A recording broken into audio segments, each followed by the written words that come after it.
Prepare yourself for a talk radio experience like no other. Strap yourselves in and hold on. He stands for truth. He stands for justice. He stands for what's right. This is the Alex Jones Show.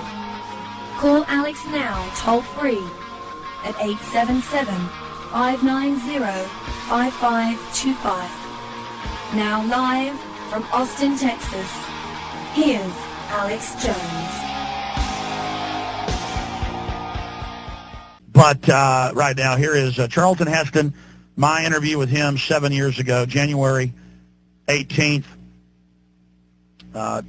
2001. And again, you can also read the transcript of the interview up on INFOWARS.com. Here is Chuck Heston, who died yesterday at 84 in Los Angeles. And I don't say that lightly. I mean, everybody knows who Charlton Heston is, and it really made the socialist in the culture war, as Mr. Heston calls it, angry when he stepped up to the plate a couple of years ago, back into the Second Amendment fight, and now his new book is amazing, The Courage to Be Free. Mr. Heston, thank you for joining us today. Well, thank you for loaning me your audience. It's a pleasure to talk to you. You bet. Why did you decide to get back really involved in the Second Amendment fight at the forefront and to write this new book, The Courage to Be Free? Well, of course, I've been involved with the Second Amendment, you could say, since I was a little kid shooting deer up in Michigan. But then I became involved more seriously with the Bill of Rights, and I came to see the importance of defending every one of the 12 articles of the Bill of Rights, of which the second is the right to keep and bear arms. And we had a lot of success with it in the last election. It was an interesting thing. The president last April felt that this would be a good time to take down the NRA, and he made a couple of brief radio addresses about it and so on, but he realized it wasn't going to fly, and so he abandoned it. And of course, what he didn't realize, as we found ourselves rather amazed to find when I was campaigning through, 8 different states and several different cities, and what the president did not realize is not just the NRA. The NRA has, just under 5,000 members now. I'm sorry, 5 million. And we campaigned on this issue in part because, of course, as again, the president did not realize that an overwhelming proportion of people in this country are hunters. Of course they are. This is hunting country. The whole continent is a hunting continent, except for New York City and L.A., of course. Yeah, those basic. And we had enormous success. We would gather crowds. Flint, Michigan, I think, was the biggest one. We had a rally at 7 o'clock in the morning, which meant people had to, who were going to work, of course, driving to work, had to get up to come at 6 o'clock. And we had over 3,000 people in some different venues. And in every case, the Second Amendment won the day. It was quite surprising, I have to say. Well, we see the mainstream media, the controlled propaganda arms is what I call them, and I think they've shown themselves to deserve that title, convincing a lot of people that the average American isn't for the Second Amendment. But if you can explain to people the basics of how it's there to defend us from the street thug, the government thug, or to put food on the table, not to mention just as a sporting enjoyment and heritage, most people are actually for it. John Ashcroft right now, they're trying to confirm him. I think he would be a good... I think he will be confirmed. I think he will make a fine Attorney General, certainly a far better one than Janet Reno. But absolutely, that wouldn't be too hard to do. But Mr. Kennedy, who I really don't think has any room to talk, with all the skeletons in his closet, began to attack. There's no one in the U.S. Senate that has more skeletons in his closet than Kennedy. He should be ashamed of himself. He really should. I worked for his older brother. I voted for him. I campaigned for him. But Teddy Kennedy is another piece of work entirely. But anyway, to return to this, the question of the Second Amendment, there are, for example, now 41 states that have concealed carry laws, meaning that if you pass a background check, show that you have no felony convictions of any kind, show that you demonstrate that you know how to use a firearm safely, you can then get a permit to carry a concealed carry weapon under your arm or wherever. And that's something I don't want to do because I don't fear I've used too many pistols in too many movies. They're kind of heavy to carry. But anyway, the point is that in every one of the 42 states where there is concealed carry laws, one, the murder rate, the crime rate, two, never mind the murder rate, the crime rate has dropped significantly in every one of those states. Why? Because, of course, most people who have this permit don't carry all the time. But the point is the bad guys don't know who's carrying and who isn't. So that is, of course, you don't need to have to carry then. Again, ladies and gentlemen, we're talking to Charlton Heston. His new book, we'll tell you how to get it in just a second, The Courage to Be Free. It's powerful. I read about half of it this morning. Well, I just got it in yesterday. But going back to the Ashcroft thing, because it ties into the Second Amendment. It does indeed. Kennedy attacked him on the Second Amendment because, of course, Ashcroft is pro-Second Amendment, pro-Constitution, Bill of Rights. And he said, how dare you say that these guns are here to defend us from tyranny and government? Well, it turned out that Ashcroft's actual quote was basically paraphrasing Thomas Jefferson. So how dare Kennedy? Any comments on that? I have to say, much as I admired his big brother, I think Teddy Kennedy is one of the worst members of the U.S. Senate. You know what? Tomorrow I'm going to air all 20 minutes of the interview on a weekday show. You'll be able to hear it there. This is nowhere on the web. This interview is forgotten, lost. It has now been found. I dug through heaps of CDs and things angrily today at the office and found it. Now, remember, Ashcroft hadn't been confirmed. Bush wasn't even in office yet. Remember, Bush officially got into office January 22nd. This is 4 days before Bush got in. We had, to show I've been fair, I was thinking, Ashcroft talked about Clinton spying on people without warrants, how evil he was, how the Second Amendment was absolute, and then he got in there, and now Bush has tried to pass gun bills. So kind of embarrassing me, and in hindsight, after how bad Ashcroft turned out to be. But I tried to give Bush benefit of the doubt, and it turned out very, very bad indeed. But we get into a bunch of other police state New World Order issues in the 15 minutes or so that you haven't heard. And we'll also be posting that on YouTube in the next few days in its entirety with some images. It'll be up on INFOWARS.com and PrisonPlanet.com. Sorry to all the callers. Next weekend I'll take more calls, I promise. I did the last few weeks, but today we just had too much news. And look, to everybody out there, there are just a few thousand global elitists. They are trying to keep us all at each other's throats, divide and conquer so they can control us. And I'm begging everybody out there, whether you're black, white, Hispanic, Asian, it doesn't matter, big foundations, big money, in the name of multiculturalism are actually trying to turn us against each other so that we can basically fight with each other so the elite can rule over us. Let's stop that today, and let's keep the United States.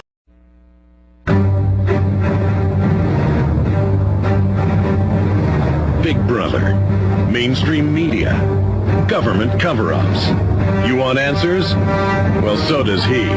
He's Alex Jones on the GCN Radio Network. And now, live from Austin, Texas, Alex Jones. yesterday. But going back to the Ashcroft thing, because it ties into the Second Amendment. It does indeed. Kennedy attacked him on the Second Amendment because, of course, Ashcroft is pro-Second Amendment, pro-Constitution Bill of Rights, and he said, how dare you say that these guns are here to defend us from tyranny and government? Well, it turned out that Ashcroft's actual quote was basically paraphrasing Thomas Jefferson, so how dare Kennedy? Any comments on that? You know, I have to say, much as I admired his big brother, I think Teddy Kennedy is one of the worst members of the U.S. Senate. I really feel that. And he shoots his mouth off, and he has the right to do so. He's a U.S. Senator, but he is not a good one. Well, I think they show their hatred for the Second Amendment. You talk about a culture war a lot in your newest book, and of course in your eloquent speeches. I almost fell over when I saw you on one of the NRA news shows when you said, "You can take it from my cold dead hand." You raised up that musket. The old musket, yeah. Yeah, that worked out very well. But I think, you know, I can give you any number of examples. For example, do you know the largest and fastest growing group of purchasers of small handguns in the country? Single women. Of course. They're women with permanently absent husbands who have 2 or 3 kids they're trying to support. They want to spend some time with them, so that means they have to be there when they're home from school, which means they have to work, make a living, because their husband's long gone, by cleaning office buildings till 3, 4 o'clock in the morning, and then they ride the bus within 3 or 4 blocks of where they live. But then they got to walk those last blocks in the dark, all by themselves. So of course they want a small pistol in their purse. And how dare this corrupt government, those running it, especially the Democrats, tell women they don't have that right? I'm sure you've heard that the Solicitor General has said that the Second Amendment, Mr. Heston, does not extend to individuals. Yeah, I've read that, but of course that's not true. Every one of the founding fathers, those wise old dead white guys that invented the country, every one of them is elaborately on record at the time about the importance of the Second Amendment and the meaning of the Second Amendment. It is simply impossible to deny that. And the efforts of the anti-gun mob are just specious. You're talking about the Federalist Papers documenting the true intent. Yes, of course. And the Bill of Rights itself, and the Federalist Papers. But also, while they were drafting the Bill of Rights,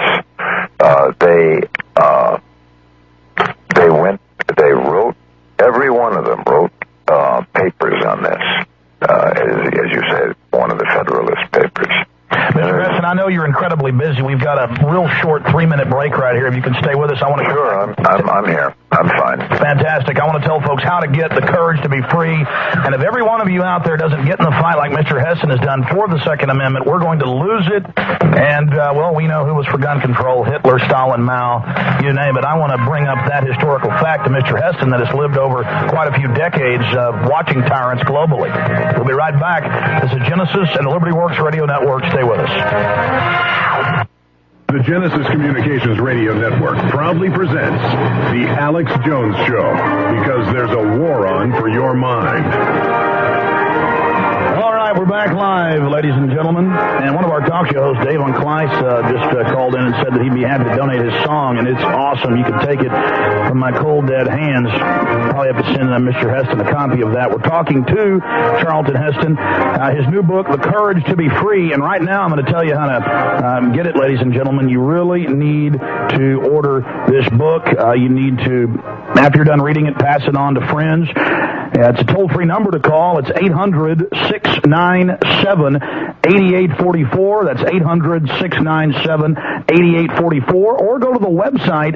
It's one word, couragetobefree.com. Now going back to Mr. Heston, who really needs no introduction.